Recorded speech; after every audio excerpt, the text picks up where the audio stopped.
Assalamualaikum warahmatullahi wabarakatuh. Waalaikumsalam warahmatullahi wabarakatuh. Nama saya Fahrus Solihin dari Wetan Kali, dari sini sendiri.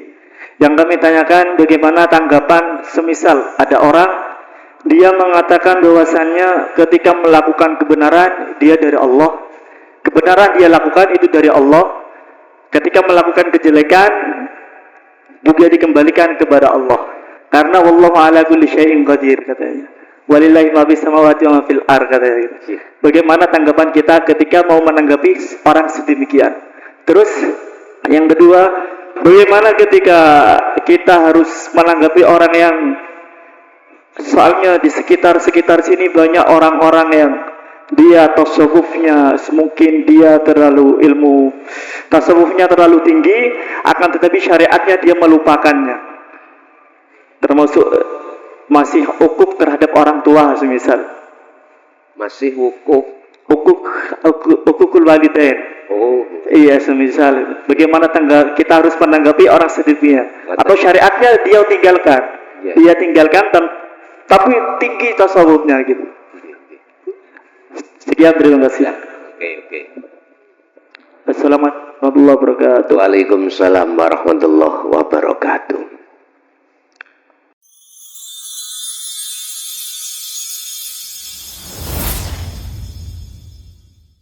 Man arafa nafsahu faqad arafa robbahu. Barang siapa yang mengenal dirinya, maka akan mengenal Tuhannya. Pertama, pertanyaan terkait masalah apa tadi? Ngeblank gula.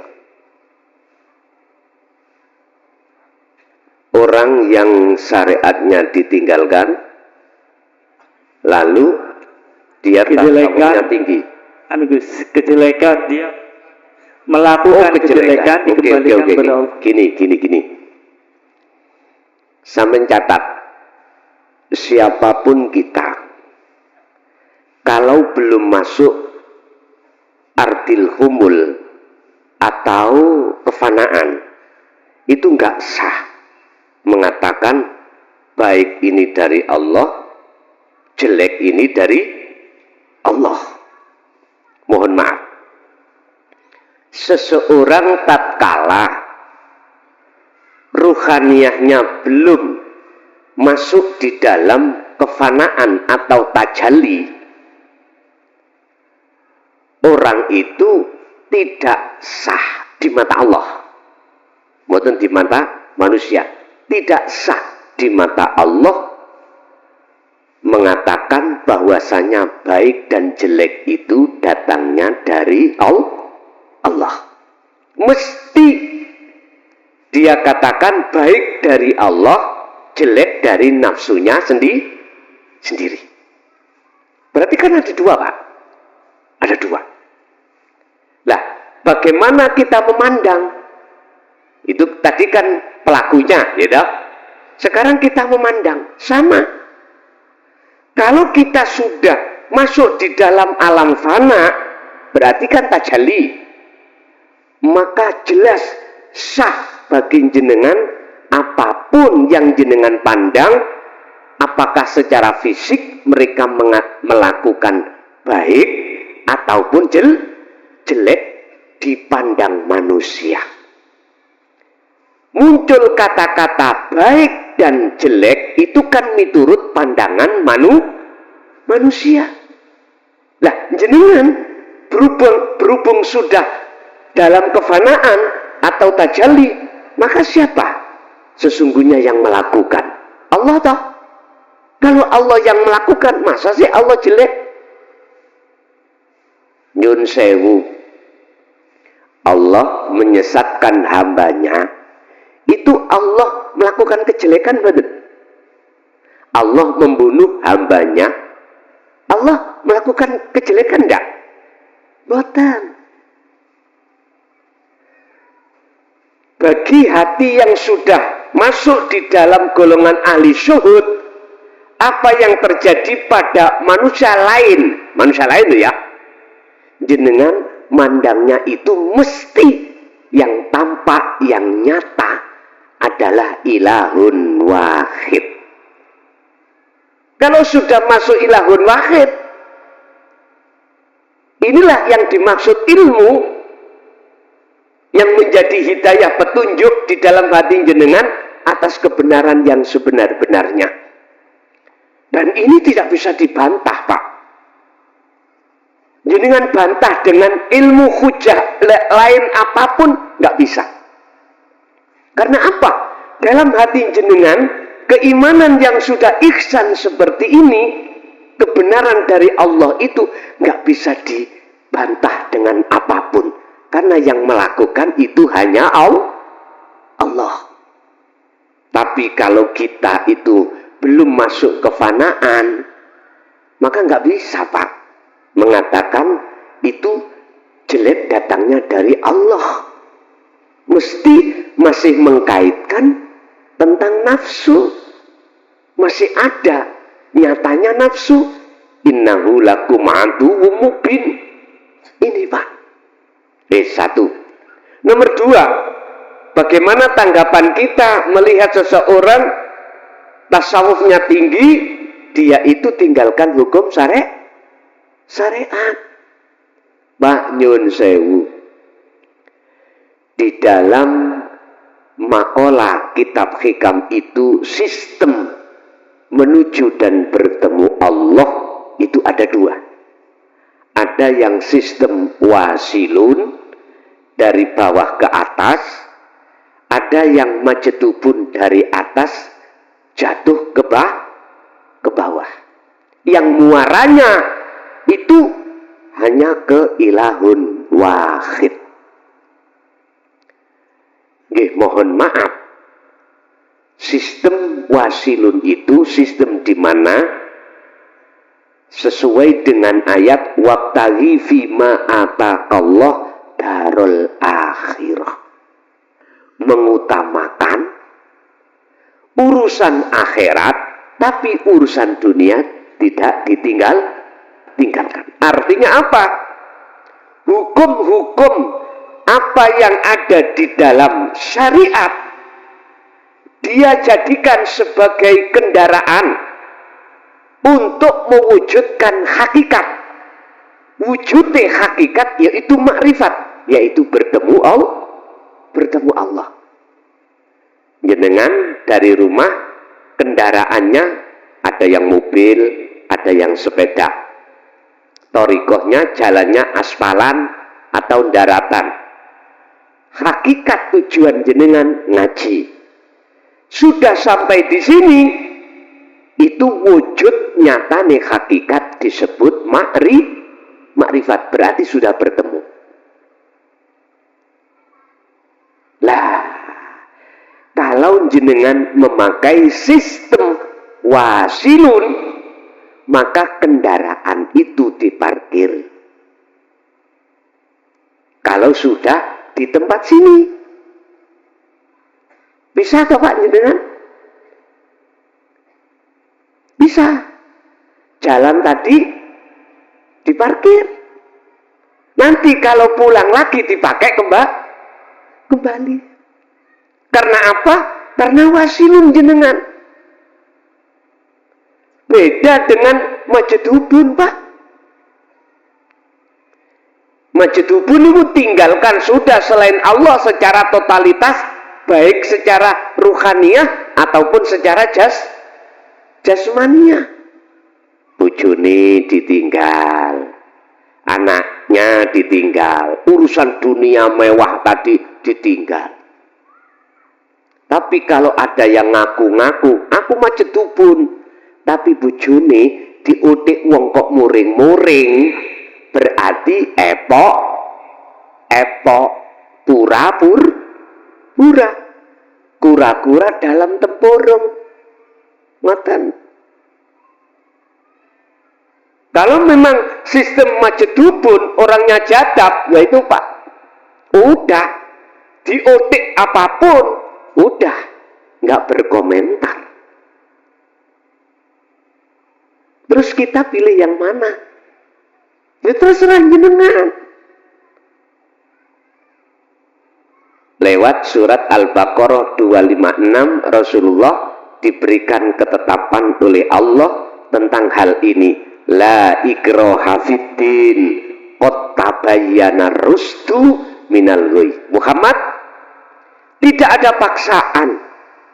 Ajaran yang kau bawa untuk umatmu kau paksa seperti kamu tidak. Ajaran yang mana? Qad tabayyana rusdu minal ghayy.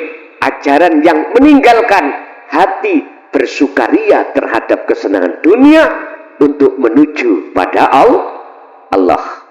Wa may yakfur bitaghut wa yu'min billah. Barang siapa tinggalkan hatinya dari kesenangan-kesenangan dunia, maka wa yu'min billah, mereka akan bertemu Allah. Imannya mereka hanya ilahun wahid, hanya itu. Muhammad nggak ada paksaan itu. Loh, wong Rasulullah diajarkan tidak boleh memaksakan kehendak pada umatnya. Kok kita? Kalau nggak ikut aku, neraka kau. Kalau ikut saya, kamu bayar berapa? Tak jamin surga. Walaupun aku bodoh, lebih baik daripada ulama kiai 70 yang alim. Wah, Allah ya karim. Inilah Pak sesepuh kiai-kiai sepuh do nangis samangkin iki. Apa? Karena keluar dari pengajaran Kanjeng Nabi. Wis tah Pak, nek itu tadi jeruk, buah jeruk wite ya dari pohon jeruk, ngaku aku pisang, nggak bisa Pak, tetap konangan bungkusan dengan apa namanya ini kulit pisang, tetap nantinya akan terjadi. Kata orang Jawa, becik ketitik olo ketara, nek wis waktune yo kebongkar. Udah gak usah repot-repot, ayo sibuk lah kabeh iku noto umat ngajak untuk sowan ing ngersane Allah. Gak usah ditabrak-tabrak no. Gak usah umat dijak tarung gitu, umat dikhilaf-khilaf ojo. Ayo bagaimana caranya umat ini ruhaniyahnya ini masuk di dalam surat Al-Baqarah ayat 256. Kembalilah kepada Allah. Udah lekaslah, tinggalkan hati dari iman selain Allah. Allah ilahun wahid. Ngoten lho maksudnya. Jikalau tidak mau Muhammad, kamu jangan sakit hati. Jangan kau paksakan. Jadi saya sendiri jujur Pak ya, mohon maaf, tidak akan pernah menyalahkan mereka yang memakai sistem majadubun. Tidak, saya tidak menyalahkan. Karena bagi saya hanya sibuk memandang beliau-beliau itu yang muncul kehendak itu dari Allah Subhanahu wa Ta'ala. Kalau saya memandang, kalau jenengan memandang sampean salahno mereka, itu hak jenengan. Saya pun tidak akan menyalahkan pendapat panjenengan. Nggih. Nggih, lanjut. Assalamualaikum warahmatullahi wabarakatuh. Waalaikumsalam. Janggolang Yai dari Jember Kota, Roksi. Alhamdulillah, suku Madura. Yang kami tanyakan seperti ini. Oh ya, maaf Gus. Nama Sultan Hadi. Nah, jadi mohon sarannya Yai. Jadi kebahagiaan dan kesusahan itu tidak ada beda bagi kami. Yang kami sering hadapi itu jikalau kita menghadapi istri. Ini ya, kita untuk belajar mengingat kepada Allah, baik itu berdiri ataupun duduk ataupun berbaring, itu adalah memang kewajiban kita selaku hamba. Dan di dalam kehidupan kami dalam keseharian sering diterjang oleh kesusahan yang mana nampaknya kesusahan ini adalah ujian, padahal hakikatnya walaupun itu kebahagiaan juga sama ujian bagi Allah Subhanahu wa taala. Bagaimana cara menghadapi keluarga yang seperti ini, Yai? Apakah harus kita buang? Bagaimana, Yai? Saya kebingungan, hari ini kebingungan betul, Yai, dalam menghadapi permasalahan ini, Yai. Syukron, Assalamualaikum warahmatullahi wabarakatuh. Waalaikumsalam warahmatullahi wabarakatuh. Di sini ada dua solusi, ya, ada dua solusi. Sampai pilih mana di antara dua solusi, itu hak jenengan. Tapi saya tidak mengarahkan. Tidak, Pak, tidak mengarahkan. Wong jenengan tadi bertanya bagaimana solusinya. Kita ingat Allah bersabda dalam satu ayat, wa zuyyina linnasi hubbus syahwa, pertama minani nisa. Nafsu itu, Pak, Allah menguji kita lewat nafsu. Nafsu membawa hubbus syahwa, pertama yang terberat adalah minani nisa, istri. Dalam hal napa mawon ini, dalam rangka kita sowan ing ngersani Allah, istri ada kalanya mohon maaf dijadikan Allah sebagai alat nguji jenengan. Nafsu masuk di dalam hati jenengan supaya kita itu melihat istrinya makhluk. Nafsu melarang dan tidak ridho tatkala ada satu jiwa untuk memandang nyatanya Allah dalam istri, melarang. Sebab yang namanya nafsu sifatnya adalah innan nafsa la amaratum bisu, ngejak lalai pada Allah. Lewat pertama yang terberat adalah istri. Bapak Ibu, ada dua cara solusi, jenengan pilih yang mana. Pertama, kuatkanlah zikir hatimu ketika saat menghadapi istri atau di luar istri. Wadhkur isma rabbika bukratan wa asila. Wadhkur ilingo Muhammad isma rabbika kelawan nama Allah. Bahasanya nama, sebutlah dengan nama Tuhanmu. Bahasa syariat itu nama. Bahasa hakikat adalah ilahun wahid. Ingatlah.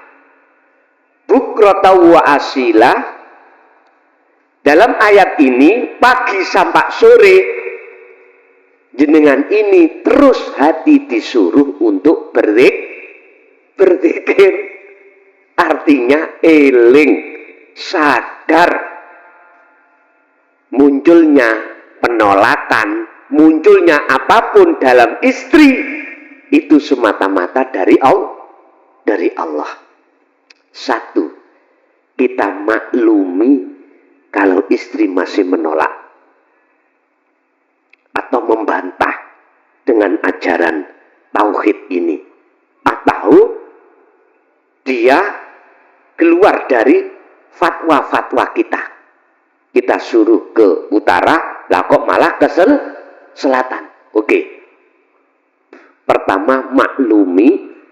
Karena setiap diri manusia punya proses masing-masing. Dan juga sampai sibuk no berzikir. Aku yakin jikalau jenengan ngambil kesimpulan ini, pertimbangan dunia wa ukhron, dunia dan Urusan nanti sampai mati pun dia nggak ngikutin jenengan, ya udah. Itu namanya geblak kembing. Apa? Ya sudah. Jangankan kita, Pak. Garwane, istrinya Nabi Nuh, istrinya Nabi Su'aib, Nabi Lut, seperti itu. Ingkar dari ajaran beliau. Ini istri Nabi, istri Rasul, apalagi istri kita. Lah gitu toh. Itu solusi pertama. Besarkan zikir jenengan pagi sampai sore, wa minal laili fasjud lahu fasabbihu lailan tawilan. Malam pun juga begitu. Iki berarti tidak ada kata sakit kepada istri. Nggak buru-buru diijolkan, nggak buru-buru ditinggalkan. Nggak, apalagi jenengan sudah punya anak. Sudah punya anak belum? Sudah. Secara sosial, kasihan anak. Kita, kalau terjadi kita buang, mohon maaf. Berarti firqah toh bisa. Terus beban kerohanian hati anak mental. Kasihan nanti. Kecuali pisah mati lho Pak ya. Makanya jenengan sing pun pisahan pegatan bali omane. Kalau itu memang sudah punya anak. Yes. Yang kedua, jenengan punya pertimbangan. Sebab Quran Allah dawuh, wong mukmin lanang untuk mukminat wadon. Wong kafir lanang kanggo wong kafir wedok. Bahasa hakikat sampean tarik, hati sampean sudah ilahun wahid, kok garwane enggak mau seperti garwane Nabi Lut, Nabi Nuh, Nabi Su'aib. Misalkan jenengan pertimbangan daripada iki ngalang-alangi tak buang. Berarti jenengan tidak mempertimbangkan kelangsungan anak berikutnya. Beban ini anak mental. Apakah itu salah? Enggak salah. Tapi saya tidak mengarahkan loh ya enggak. Saya ngomong solusi, pertimbangan pribadi jenengan. Sebab begini Pak, mohon maaf. Kalau di depan saya itu ada penghalang, mengapa tidak saya hindari? Kalau saya terjang, saya malah gembuk. Tahu gembuk nggih? Saya nggak bisa melewati. Lebih baik kita hindari. Misalkan sampai pakai sistem koin seperti itu, ya juga nggak salah. Tapi bagaimana dawuh Sunan Derajat kalau wow? Ayo, kita ini adalah dalam rangka perjalanan fitrah menuju pada Allah. Jangan disangka di depan kita tidak ada penghalang, tidak ada rintangan. Tetap harus kita lewati itu. Ingat, 3 poin nafsu atau teman-temannya nafsu menghalangi kita ketika saat hati kita untuk kembali kepada Allah. Surat Ibrahim ayat 3. Pertama, wa yastahibbunal hayatad dunya alal akhirah, ditui perkara urusan dunya, hati kita biar kesensem, terbias dengan kebiasaan dunya. Yang kedua, kalau ini enggak bisa, wa yasudduna an sabilillah, dihalang-halangi jenengan. Ngaji dihalang-halangi, iku sesat. Iku ajaran yang tidak pernah disampaikan Rasul. Kata orang yang ngaji dulu, gendeng, jangan. Itu bentuk wa yasudduna an sabilillah. Kalau ini tidak kena, yang terakhir wayabghunaha iwaja, dibengkokkan arah tujuan jenengan. Ketika jenengan mau masuk di alam fana, nafsu iku wis nggawa perkara donya iki balang. Akhire ati sampean eling bojone. Nek bojoku tak tinggal ning kamar terus engko kira-kira gak WA-an. Ambek wong liya. Anakku kok mangan apa? Bagaimana bisnisku? Wis masuk Pak Beleng. Wayabghunaha iwaja. Ingat, pelajarilah kalimat setelah ini dalam ayat 3 ini. Ulaika fi dhalalim ba'id. Ketahuilah, mereka itu tersesat amat jauh. Mereka siapa? Ya nafsu itu. Yang mengarahkan jenengan pertama, kedua, dan ketiga. Wis.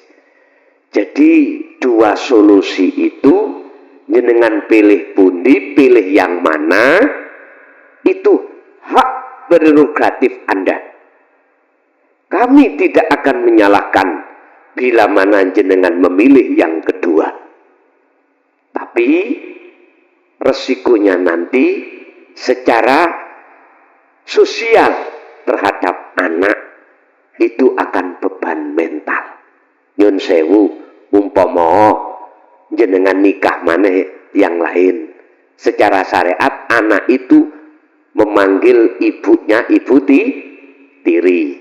Umpama ikut ibunya nikah, akhirnya ikut bapak tiri. Mesti jenengan mikir secara manusiawi ya. Piye ya anakku ya? Kira-kira gak dicewe tambah pake. Pikirannya kita itu di situ. Wes, biar tidak menjadi pikiran yang tambah beban. Wes beno. Biarkanlah ikut yang pertama. Satu sisi tetap kita mengharapkan pada Allah supaya sebelum meninggal istri-istri kita, suami-suami kita itu estu betul-betul berjalan di atas jalan Allah. Tapi sekali lagi, dua solusi yang kusampaikan ini tidak ada hati untuk mendorong jenengan ini mengarahkan milih yang pertama. Ndak, milihlah yang kedua, tidak. Sebab hak jenengan masing-masing. Lanjut. Oke. Assalamualaikum warahmatullahi wabarakatuh. Waalaikumsalam warahmatullahi wabarakatuh. Nama Muhammad Zuhri dari Balung Kopi, Yai. Ada 3 yang ingin saya tanyakan. Yang pertama, ini ada kejadian baru saja dan sesuai dengan materi penjenengan. Kecelakaan di Wetan Kali. Kemudian saya tanyakan pada waktu jatuh dari motor itu, penjenengan mau kemana? Saya mau ke pengajiannya Gus Mulahson gitu. Nggak nyampe ke sini karena kecelakaan. Apakah ini juga Allah yang menghendaki tidak menjadi makrifat di pengajian ini? Yang pertama. Kemudian yang kedua,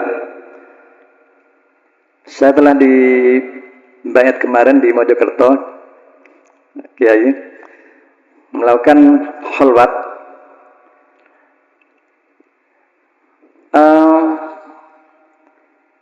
Saya merasa takutan karena pada saat sudah hilang rasa ini, hilang aku saya ini, kepala ini habis, kayak tinggal satu titik itu kayak. Kepala ini habis. Kemudian saya sadar karena saya takut sadar. Ikan di terus nih bablas ya. Jadi apakah itu merupakan proses? Saya mohon penjelasan. Itu yang kedua. Yang ketiga, saya punya saudara non-muslim. Bagaimana caranya menyelamatkan ruhnya? Kemungkinan ini juga akan berjalan di kegelapan. Apakah bisa untuk disempurnakan dan bagaimana caranya kalau bisa? Tiga itu yang dapat kami sampaikan. Mohon maaf.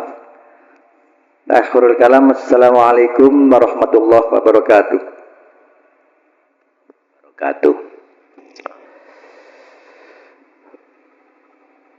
Pertama, dari sebuah teman yang ingin mendatangi pengajian, di tengah jalan Allah memberikan satu ujian kecelakaan. Akhirnya tidak sampai di tujuan, maka terbalik.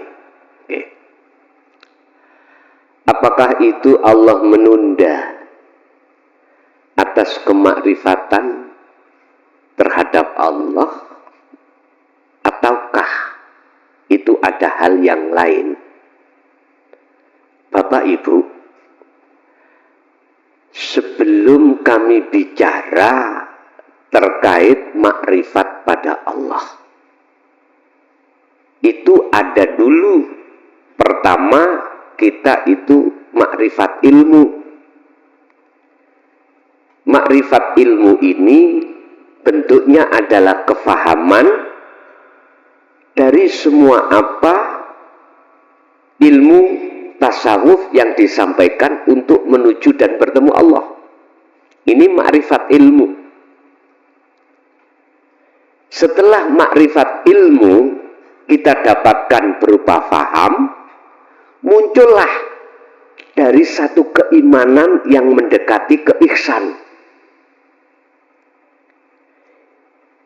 Yang kedua ini harus makrifat laku, artinya kita harus amal, mempraktekkan dari sebuah ilmu yang sudah kita pahami. Ini harus dilakukan untuk mencapai makrifat pada Allah, itu harus istiqomah terus menerus. Otomatis dengan paham bagaimana yang dimaksud zikir. Sekalipun zikirnya belum sampai dong kekhuduran pada Allah, la tatruk adzikra li adami hudurika ma'allahi bihi. Jangan kau tinggalkan zikir untuk mencapai kekhuduran pada Allah, kemakrifatan pada Allah, walaupun zikir kita itu masih dalam posisi belum bisa khudur. Tetap itu harus kita lakukan terus. Makanya bentuknya istiqomah, ilmu, amal, dan istiqomah terus menerus. Apakah ketika beliau mau mendatangi pengajian di tengah jalan itu terus Allah memberikan ujian berupa bala, itu bentuk penundaan kemakrifatan? Belum tentu.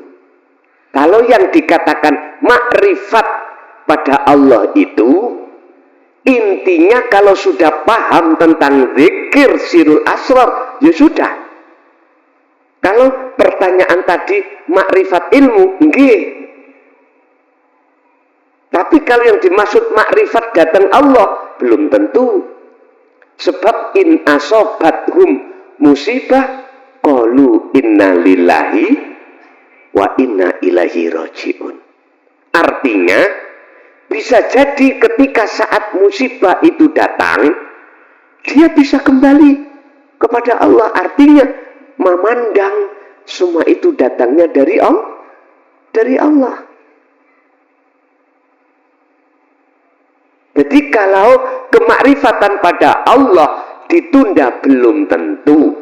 Tapi kalau ilmu memang, sebab ilmu hakikat ini masih saya sebut sebagai syariat.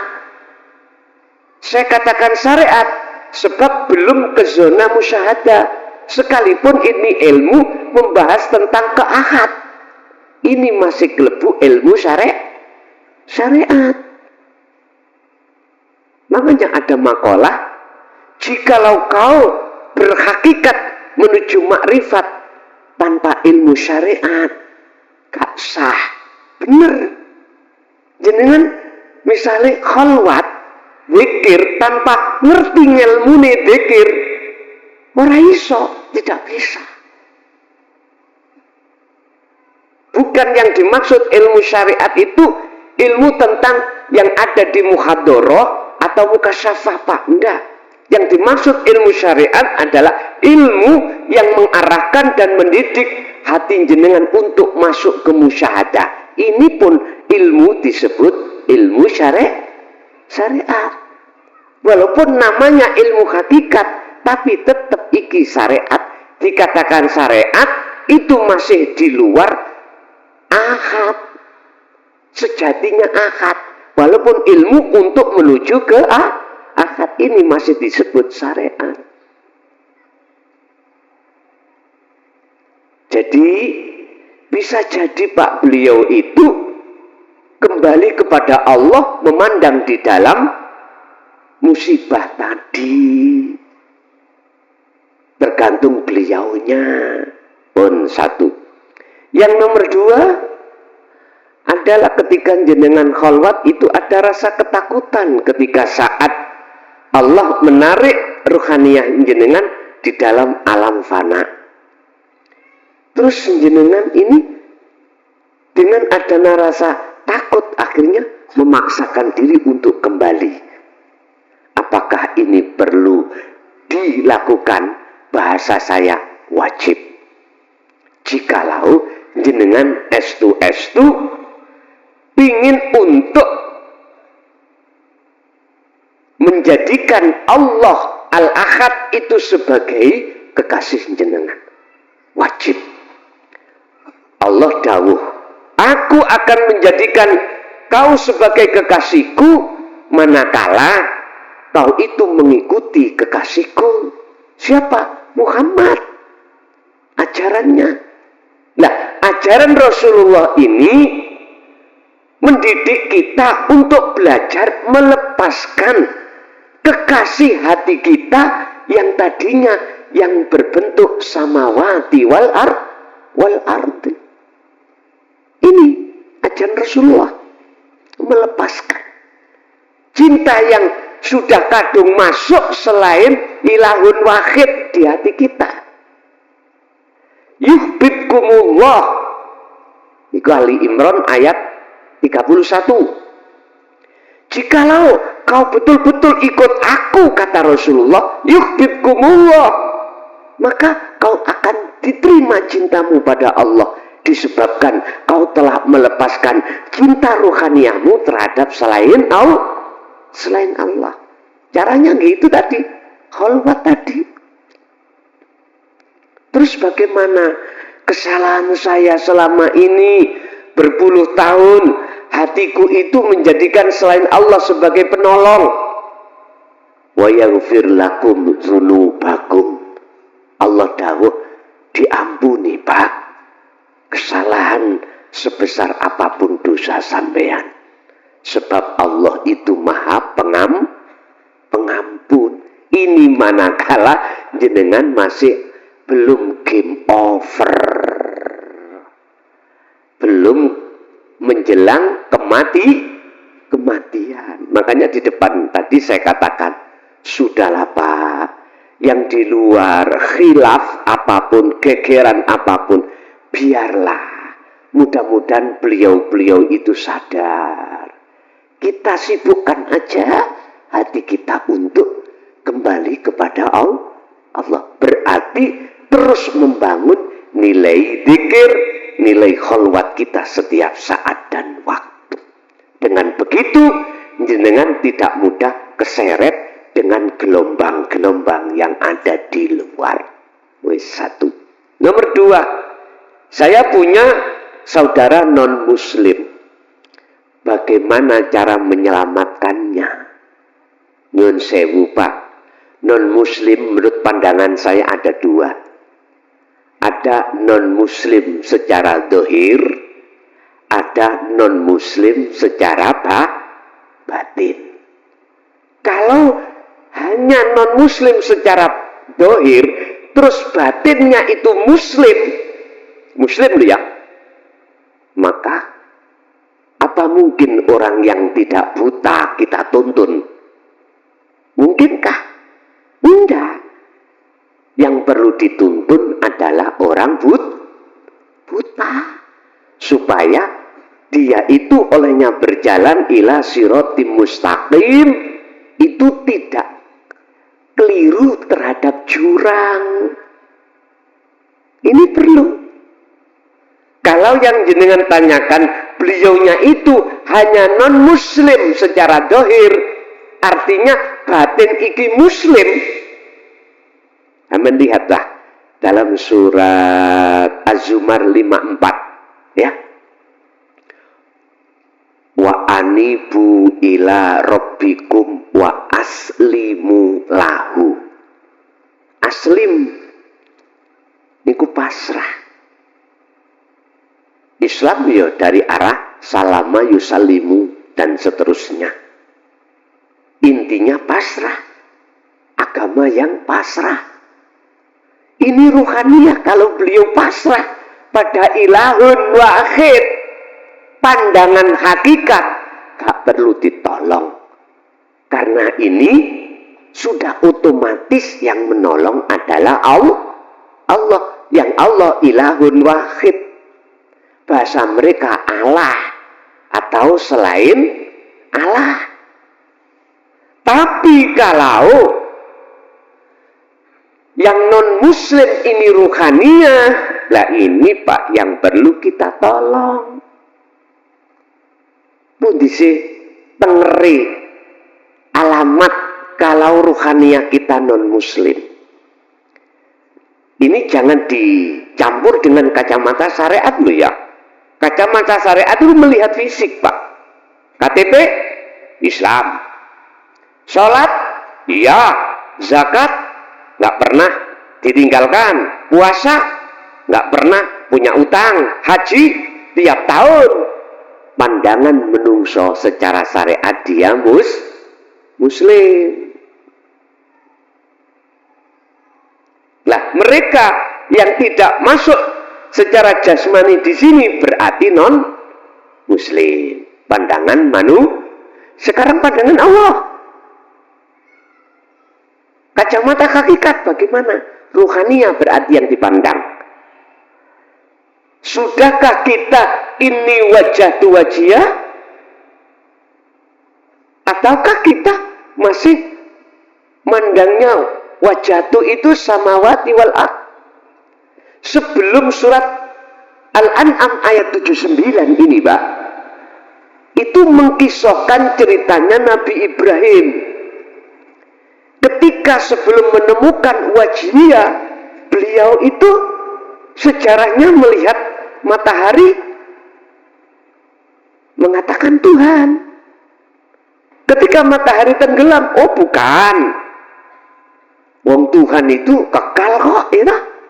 Akhirnya malam hari ketemu bintang atau bulan. Oh mungkin itu. Lah ketika siang datang kok hilang. Oh berarti bukan. Ini sejarah. Ini sebetulnya adalah kinayah Pak. Sanepan. Mencontohkan pada diri kita. Sebelum kita ketemu wajhiyah, kita itu samawati wal ardh. Padahal kita sebelum ketemu samawati wal ardh, kita itu sudah wajhiyah. Buktinya dalam surat Al-A'raf kalau nggak salah, alastu birabbikum, jenengan jawab qalu bala syahid la usma'rifat toh. Waktu sebelum zaman azali, sebelum jenengan iki roh didadekno jadikan satu, ditiupkan Allah di jasad, Allah kan sudah bertanya. Berarti jenengan kan sudah dialog langsung dengan Allah. Nggak sih? Berarti kan sudah makrifat. Berarti surga bahasa syariat. Buktinya, ketika di alam kandungan, jenengan gak kerja ya dapat makan. Gitu Pak ya. Ketika lahir, jenengan gak kerja, minta apapun, dikasih Allah. Bentuknya lewat orang tua. Makanya orang tua mengapa diletakkan Allah kasih sayang sepanjang masa terhadap anak. Otomatis Pak itu bentuk jenengan iki makrifat pada Allah. Allah gak pernah sakit hati nanti jenengan gak pernah. Walaupun jenengan ingkar, selalu masih diasupi oleh Allah, masih diberikan nikmatul ijad, apalagi nikmatul imdad. Nikmatul ijad bentuk penciptaan terhadap jenengan kali kula. Nikmatul imdad ar-Rahman, kita dikasih makan, kita dilayani, nafas dikeluarkan dimasukkan Allah, mata dilayani untuk bisa melihat, telinga bisa mendengar. Cuman kita yang gak sadar. Akhirnya Allah, fabi ayyi ala'i rabbikuma, nikmat apa lagi yang kau dustakan dariku, wahai manusia? Nah, Bapak Ibu, inilah yang menjadikan ruhaniyah kita belum muslim, Pak. Makanya ayatnya Az-Zumar 54, wa anibu ila rabbikum, kembalilah kau terhadap Tuhanmu. Ini bukan untuk Islam saja loh, Pak. Karena lafadznya itu tidak langsung tulisannya Allah. Wa anibu ila rabbikum, Rabb berarti Tuhan. Kalau Tuhan berarti umum. Kembalilah ruhaniyahmu terhadap Tuhanmu. Tuhan yang mana? Yang kau sebut Allah, yang kau sebut Allah, yang kau sebut Sang Yang Widi, Sang Yang Dumadi. Dalam Al-Quran Rasulullah diajari ilahun wahid, Tuhan yang esa. Esa itu tunggal, tidak ada yang lain. Artinya esa akan nyata di dalam pandangan ruhaniyah jenengan, manakala selain wujudnya yang esa itu fana, baru nyatalah esa. Kalau hati sampai sudah kembali kepada Rabb, wa aslimu, berpasrah dirilah kau padanya. Artinya berarti ruhaniyahmu sudah muslim.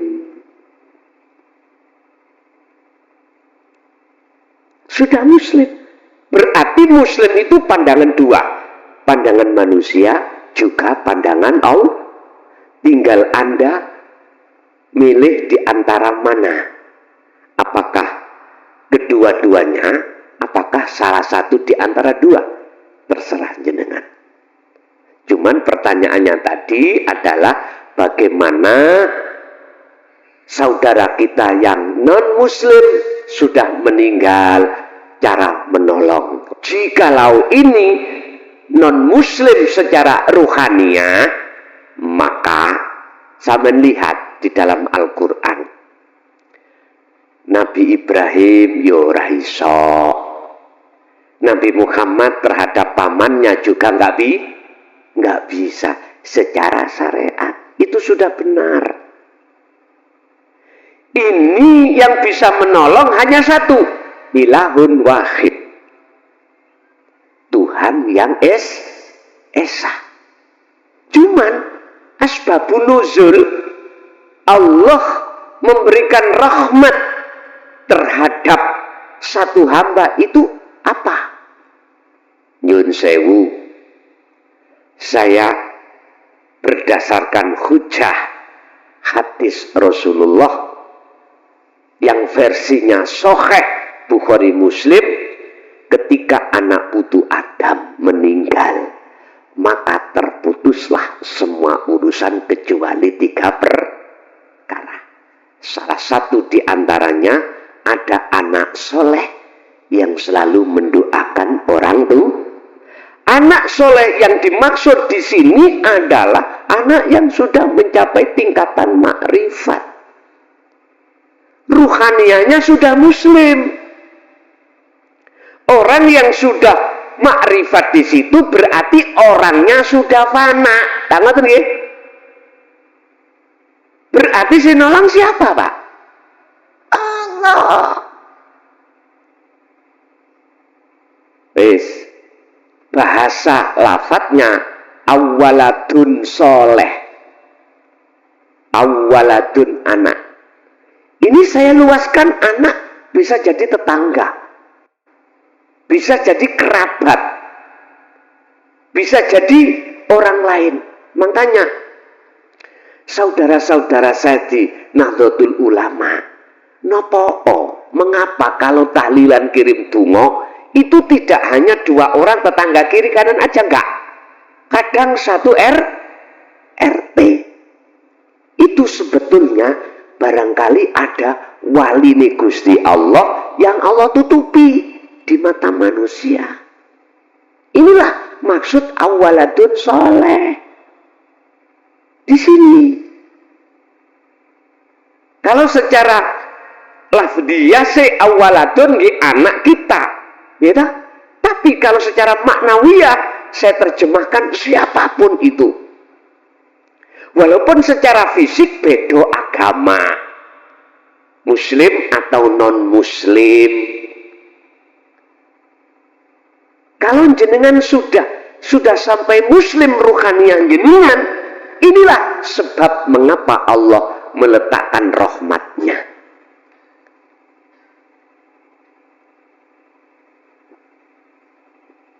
Innallaha wa malaikatahu yusholluna alan nabi. Yusholluna sampean maknanya apa? Umumnya kan moco sholawat. Umumnya. Nah, ngeten toh? Innallaha sak temeni Gusti Allah. Wa malaikatahu lan piro-piro malaikate Allah iku yusholluna. Umumnya dimaknani padha maca sholawat. Lah ngoten nggih? Alan nabi ing atase Kanjeng Nabi. Nggih monggo. Wong memakai makalah prinsip iku beda-beda nggih monggo. Tapi saya masukkan di dalam tafsir mutasyabbiha Al-Quranul Qadim yusholluna iki Pak. Mohon maaf, as-sholawah jamak dari sholat. Maknanya adalah doa. Bagi Allah adalah rahmat.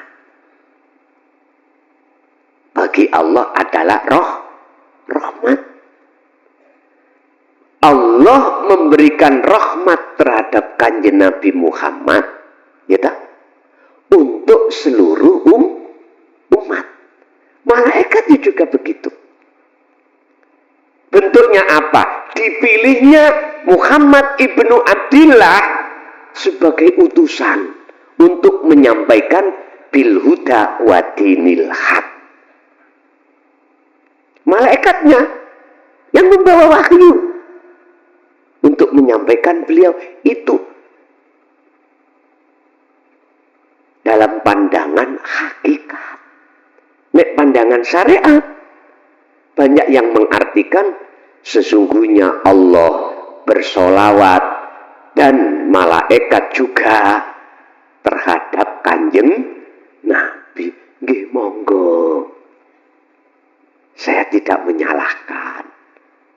Cuman kalau boleh saya juga berpendapat yusholluna itu adalah Allah memberikan rahmat syafaat terhadap Kanjeng Nabi untuk para umat bentuke syafaat, bentuke umat, bentuke rahmat, jenengan ini